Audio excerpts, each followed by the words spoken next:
I'm Lexbit and welcome back to the channel. Today we're diving into one of the most unique and tricky heroes of Marvel Rivals, Loki, the god of mischief. I'm going to show you how Loki works, what each of his abilities do, and how to use them to help your team and win fights, even if you've never played him before. Loki is a 4-star strategist and one of the best supports in the game. A lot of people believe Loki only heals, but that's just half of what he can do.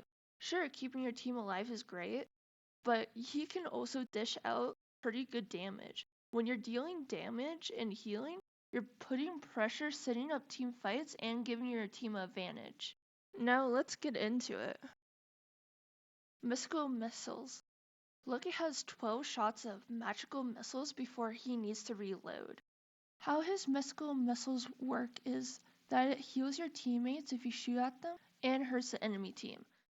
So in the heat of the team fight, you're not just playing support, you're keeping your teammates alive while applying pressure to the enemy team. It's the perfect mix of offense and support, and it makes Loki a real threat when he's played right. Let's break down Loki's E ability, Doppelganger, also known as clones. When placing a clone, there's a diamond-shaped marker to help position his clones and where they can go. You can only have 2 clones at most, and there is a 15-second cooldown after each placement. You can drop clones up to a 30-meter radius. And now the important part, both clones will share the same health as you, which will be 250 health. Now I'm going to tell you about how important clone placements will be. A good tip is to put a clone behind you for escape fallback that you can teleport to, and the other on high ground or close to the front line to harass the enemy team.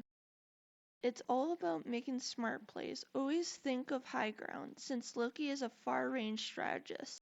Now we're going to talk about his F key, which is Loki's escape ability, Devious Exchange, also known as his teleport or TP. Make sure you're looking at the clone and it's highlighted or says swap, and you'll switch places with that clone. It's like switching seats with a decoy. It's a great way to escape or surprise enemies. It has a 15-second cooldown and works within a 30-meter radius. So it's the same radius as you placing your clones. So positioning your clones smartly is key. This ability is clutch for escaping sticky situations. That's why it's a good habit to keep one clone placed behind you as a backup escape route, just in case things go south during a fight. And here's a neat trick.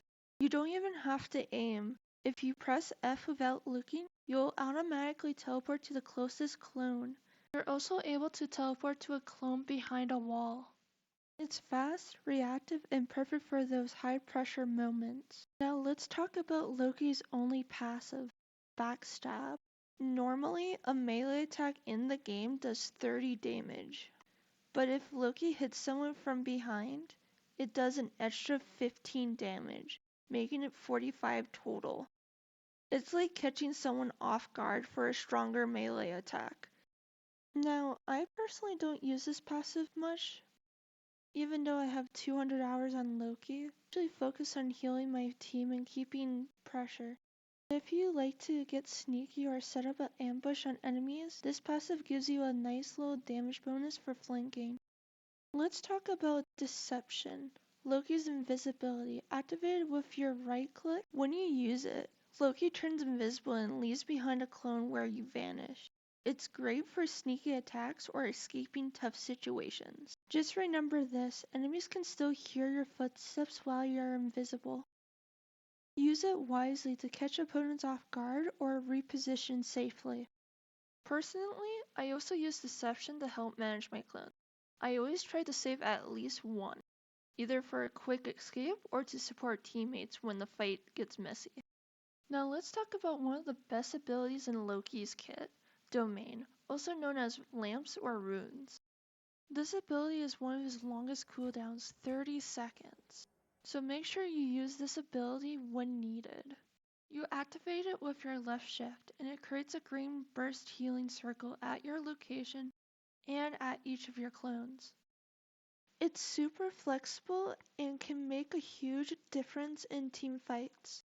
This ability is amazing for clutch moments. Whether you're using it to counter enemy ults like Scarlet Witch, Magneto, Iron Man, and more, or to keep your teammates alive in the middle of a brawl, Domain is a powerful tool that can help turn the fight in your team's favor.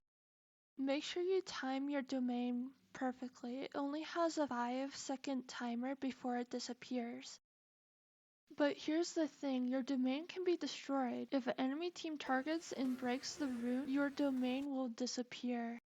A very crucial thing to remember is you always want a Loki clone, especially for Domain. That way, if your teammates need healing, like burst healing, you could just place a clone near them and then press left shift for Domain. Now let's talk about his ultimate ability, God of Mischief, also known as a copy. This allows him to copy anyone on his team or the enemy team. You switch to that hero you select, and you're able to use any ability, including their ultimate. The only thing you don't have is their team up. Loki's ultimate lasts him 15 seconds after copy. If you press Q again of the hero that you selected, your timer goes back to 15 seconds. I like to copy strategists because they often have the most powerful ultimates in the game. Invisible Woman, Luna, Cloak and Dagger, and Mantis are all good choices that can change the course of the team battle. It is a very high impact ability that makes Loki highly flexible. Now I'm going to tell you the best settings to have for Loki. For ultimate ability targeting sensitivity, I always have it at 100.